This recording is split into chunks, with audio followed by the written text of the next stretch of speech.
What if I asked you to sit in your pain? What's your reaction to that? You think I'm crazy? You don't want to do that? You'd rather do something else? Maybe you want to scroll on past? All common reactions, but hear me out. We're not taught this. We're not taught how to be with our difficult emotions. We're taught keep calm and carry on. That's stiff upper lip approach, right? If you're a parent, you've got kids that are unwell. There's nothing you can do about it but let them see it out. How do you feel in that situation?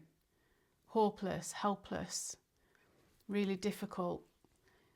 You might get easily triggered. You might want to distract from that pain. Food, alcohol, screens, anything to distract from that pain. Whether you're in your pain or that of others, that's what we tend to do. We avoid being in that pain. Let me show you how to sit in that pain and why it's so important to come out of the fear of it and be in connection with it. Let's go.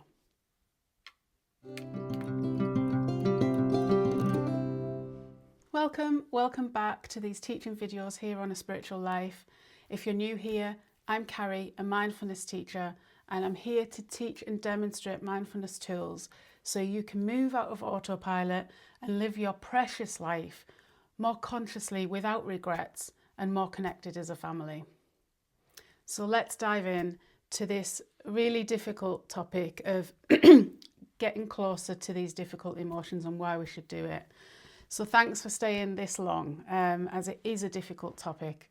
You might be thinking what you're doing isn't quite cutting it, or you're curious and intrigued to this approach that sounds rather counterintuitive, right? Let's face it. It's not normal to sit in pain and not fix the problem, right? Pain can both be physical and emotional. I've got a whole video on the physical side of it and how mindfulness can help with that. So I'll link that in the description and at the end. But this one, we're going to focus more on the emotional side. Okay, what we're going to cover in this video is about the fear around it, why we don't get close to it, all the difficult emotions and why we're in fear. We're going to learn how to accept and allow these feelings. I'll briefly mention what mindfulness is, but it's in all my videos. My example of sitting in a difficult emotion, I'm going to give you a useful acronym to use to do this in your life. A takeaway, going to relate it to you in your family life, and as always we'll have a little question for you to take away and think about as well. So that's what we're going to do. Let's jump in and start with fear. Okay, so that word in itself, without even putting difficult emotion in the sentence, is something we run away from, right? It's what our ego protects us from, fear and discomfort. That's it. The discomfort around being in a discomfortable feeling, emotion, we resist it. We don't want to be in a difficult emotion. It's not normal. It's counterintuitive to get close to a difficult emotion.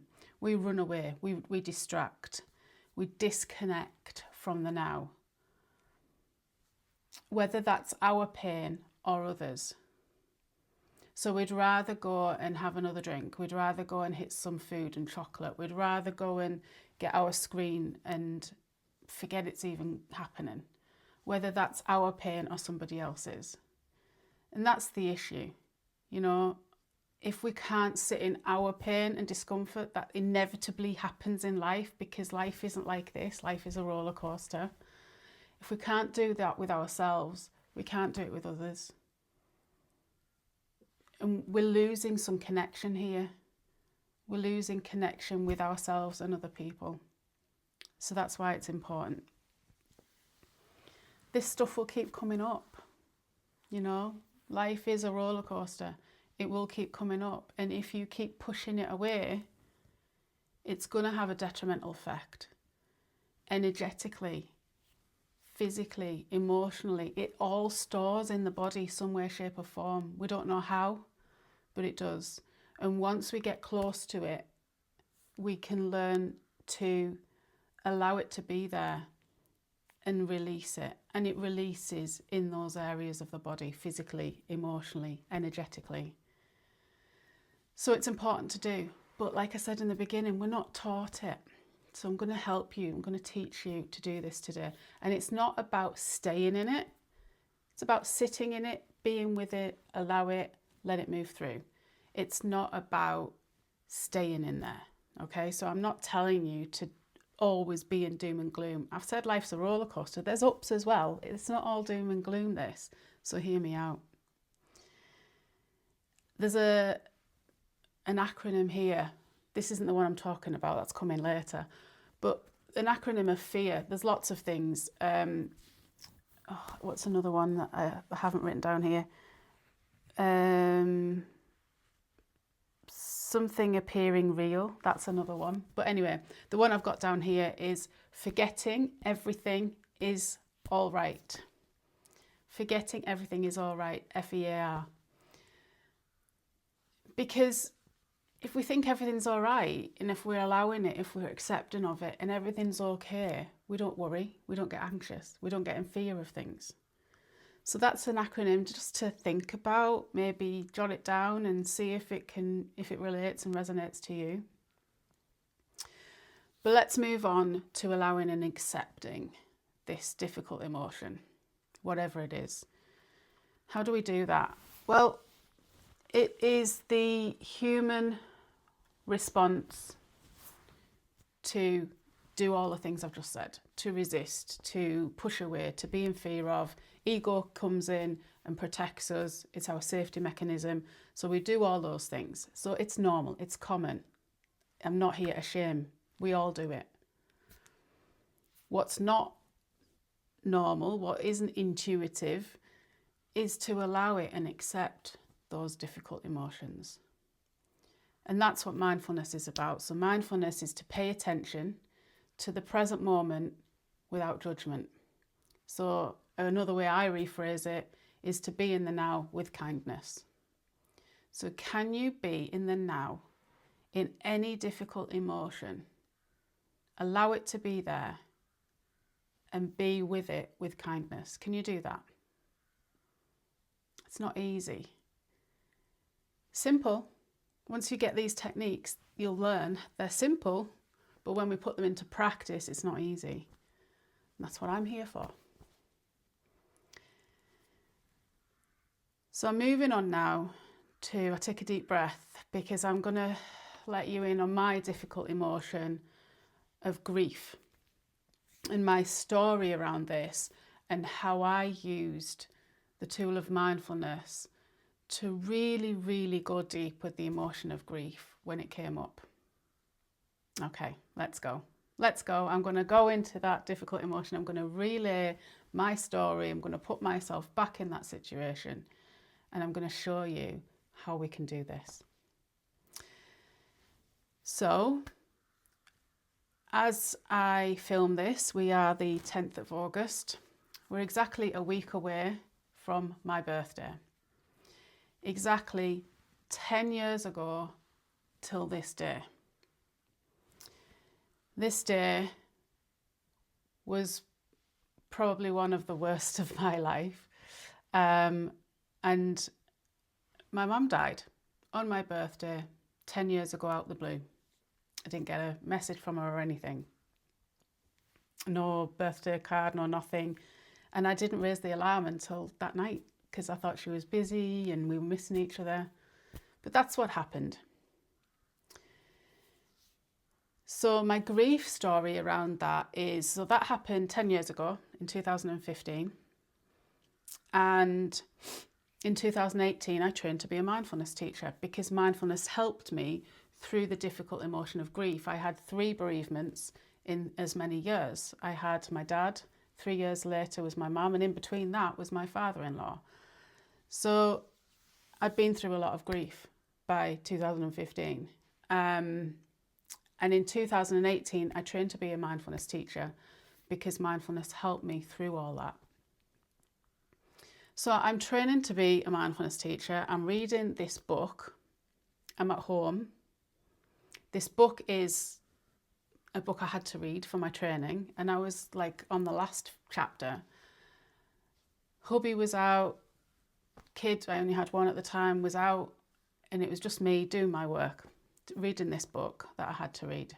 And in the last sort of few pages, there was a story about giving yourself a story. You had to write yourself a story, like in hindsight, having done that. So that was what this book was reading. And in the first line, it said something like, you deserve a good life, it's a precious life, something along those lines. Well, that set me off. Whether it was expected or not, the grief wave hit, bang. Out came the tears. Out came this raw, real emotion. And I guess because I had the time and space to do this, and because I was learning this, I was like literally in the moment just reading about this, and then bang, out of nowhere, this grief wave hit. I was like, right, I'm going to walk this walk. I'm going to do this. I'm going to sit in this pain, whatever is here. I'm going to come close to it. I'm going to acknowledge it, and I'm going to sit with it with no other intention than to do just that. Okay, so what am I feeling? What's going on in my body right now? Hot tears running down my cheeks. My breathing was out of whack. I was hyperventilating. My throat closed tight, so I felt like I couldn't breathe. Throat closed, breathing out of whack, hot tears. I said it out loud. I said what I felt. I wasn't in fear of it. I allowed it. As soon as I did that, I am not kidding you, as soon as I did that, within 3 minutes, throat opened, breathing got more relaxed, and I was left with just a few hot tears coming down my cheeks. Wow. Wow. I didn't do this with the intention of making it go away. I did it with the intention of not being in fear of it. I did it with the intention of allowing and being close to what is there. I allowed it. I accepted it. And when I did that, when I got close, it fell. It fell away. It naturally fell away. That would have been in 2018. We're now in 2025. I'm not just saying this. I have never had the grief wave like that again since. I haven't. I've cried. I've had the odd tears, but I've never had the closed throat since. And I'm not saying it'll never happen again. I'm not saying it's a miracle cure. I'm just telling you my experience of this. Really have not felt that again since.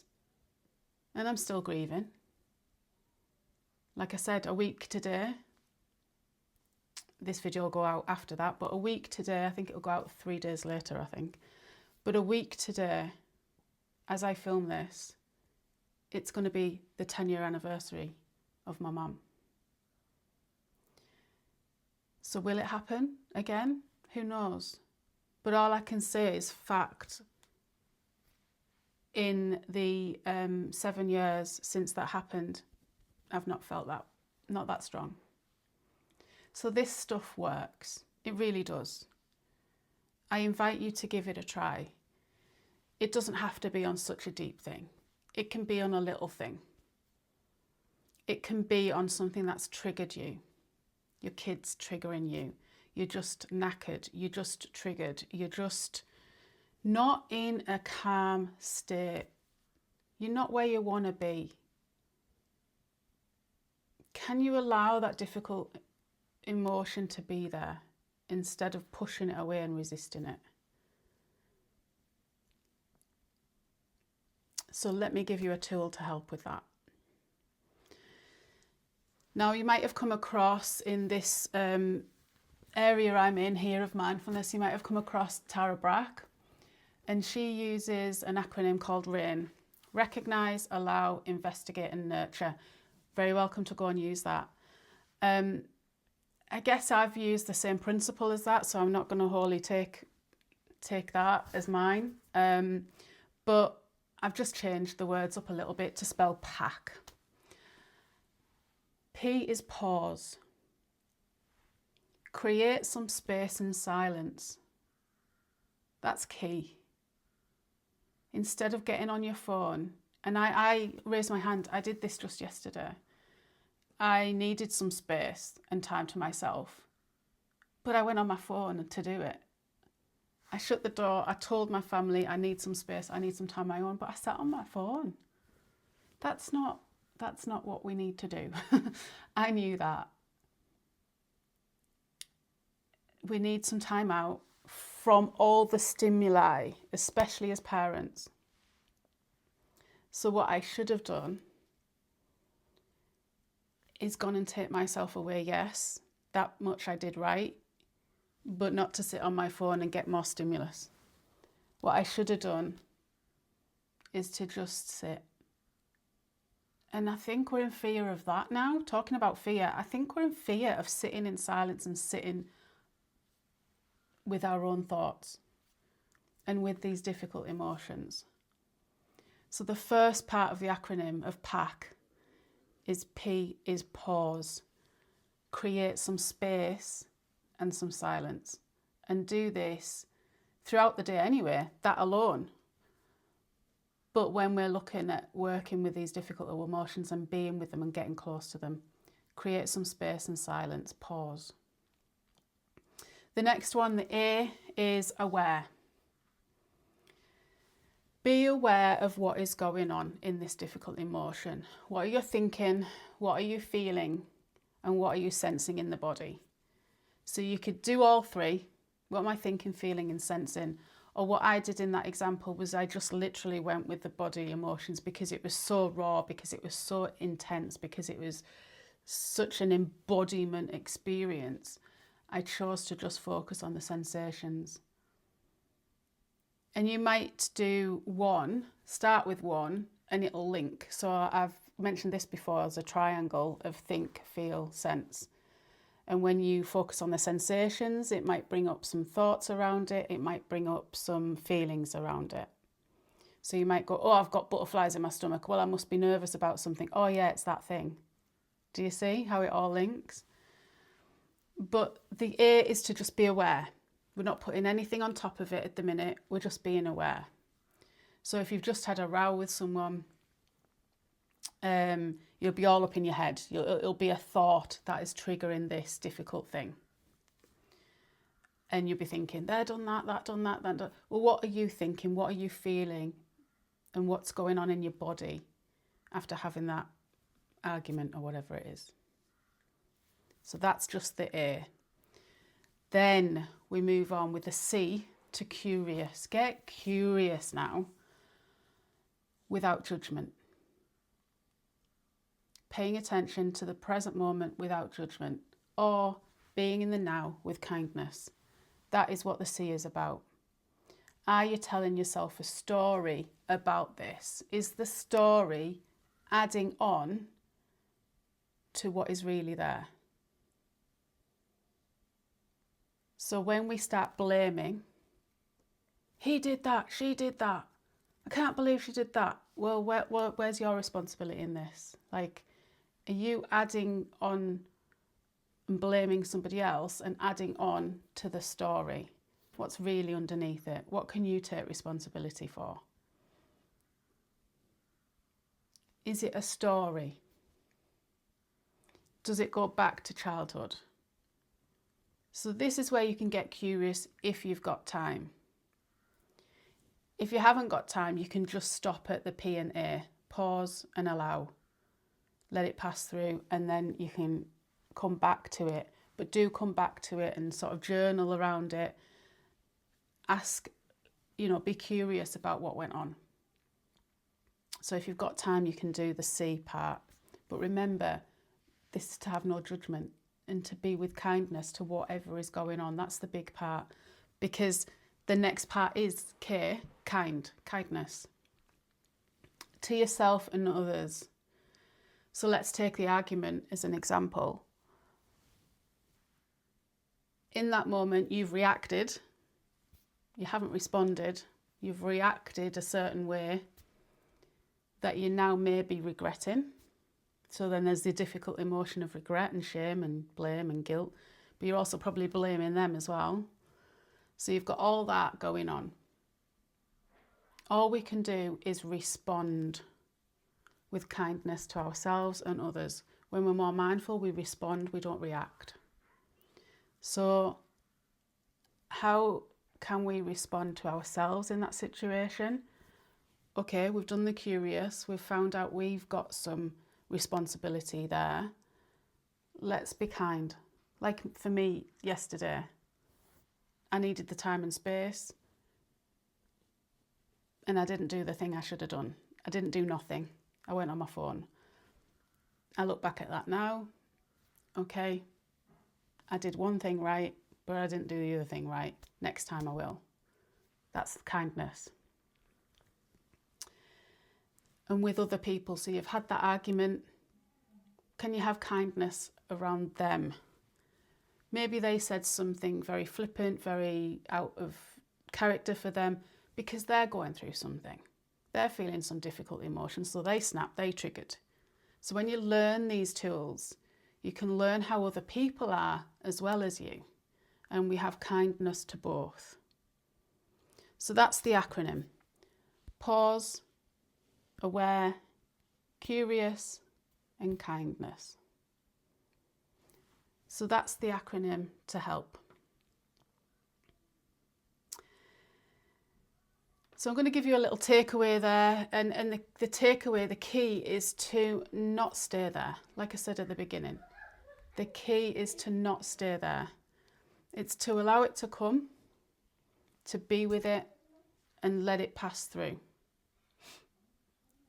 Don't do it with the intention of it passing through, because you're still in fear of it, you're still pushing it, you're still resisting it. I want that to go and I want it to pass through. No, we're doing it with the intention to sit with it and allow it and be with it. And the rest will just happen. The rest is a bonus, it's a byproduct of being with it. So that's the key takeaway point here. Before we get into how this can relate to you and your family, I ask that if this has been helpful so far, you know what to do to return the favour. Like, share, subscribe, comment, all that jazz. Much appreciated, thank you. So let's relate to you and your family life. When we learn these tools to be able to sit in the uncomfortable and get familiar with it, we can then use them to be in the discomfort of others. And this is key, and especially with family, because we're always around our family. And like I said at the beginning, that situation of your kids are unwell and you can't do anything about it. It's them bugs that just have to go through, 24-hour bugs, and you feel helpless, you can't do anything. We want to fix it.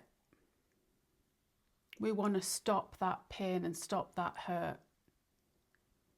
But what if we allow them to be in their pain too and find their way out, whether it's emotional or physical pain? And we can't do that unless we know how to do it with ourselves and we've practiced it and we know what it feels like and we're okay with this discomfort. When we're okay with it, we can be with it, we're not in fear of it. And then we can do it with our family too. So when we have them coming at us in some like argument or whatever, instead of taking it on and taking it personally, we can go, hang on, this is not mine. I'm not going to take this personally. This is something to do with you. And then we have that connection, communication. You seem very agitated. You seem a bit angry. Is there something going on with you? Can we talk about it? Is there something I can help you with? That will diffuse that fire straight away, won't it? If you're in a rage with somebody, you're going rah, rah, rah, rah, rah, and someone says that to you. Oh, you seem out of sorts. Is there something I can help you with? Yeah, well, can we just talk about it? Well, I don't like it when you do that. It made me feel this. I get that. You know, and it just diffuses the whole thing. And sometimes it doesn't have to be any words. You know, if we go back to grief, grief is a really good one to see this in, because in this country, in England, I've said this before, we don't talk about death. Again, it's a resistance, it's a fear around it. Don't talk about death, it's morbid, even though it's going to happen, right? So we don't talk about death, therefore we don't know how to be with grief or that of others. So when we can learn to ride these grief waves with these tools and accept them, we can also therefore be in other people's grief. And the key is to communicate. What do you need? So the other person can give you that. So when you learn that yourself going through it, you can also ask the other person when they're in grief, what can I do to help? And it might just be you need to sit with them. No words. Hold a space. Allow them to go through their feelings and sit with them and be with them. That might be all you need. It might be all they need. But we're not used to doing it because there's something in us that wants to fix it. Let's go out. Let's go out. Let's not sit in pain. Let's go out and have a walk. As much as getting out in nature is good, there's a time and a place. And if that person is going through a grief wave and wants to be with it, allow it and be there with them, allowing it. And that is a difficult, really difficult thing to do. And we're not taught it.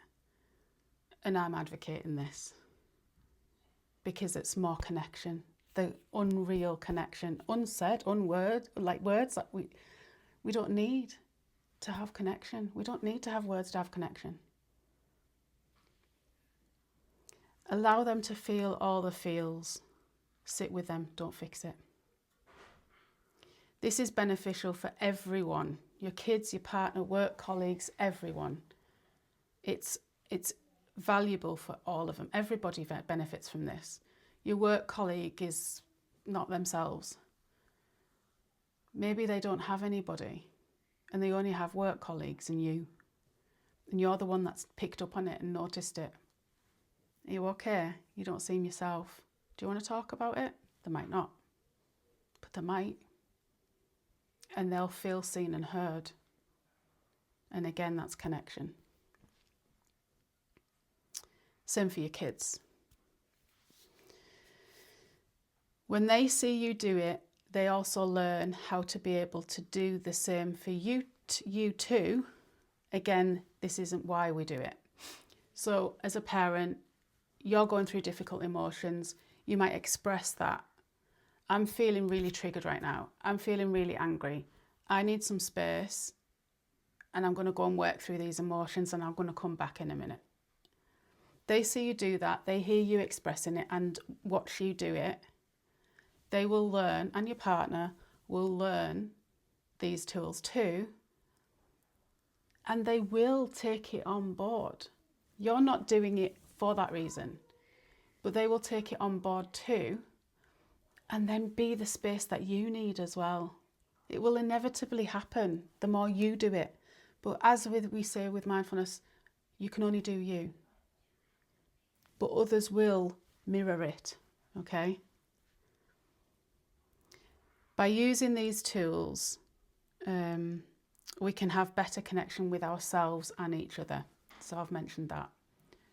Better connection with ourselves and each other. when we get close to the difficult emotion. Okay, so I think that is it really. I've shown you some tools now, how to sit in your pain and why it's important to do so. So my question for you, drop it in the comments. Now you've learnt these tools, do you think you can start to use them and be with difficult emotions as they rise? What will you start with? Let me know in the comments.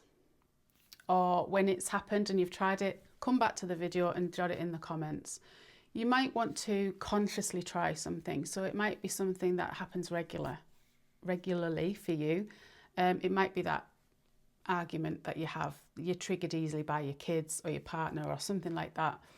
And so you might say to yourself, you might go into it with an intention of next time that happens, I'm going to try this.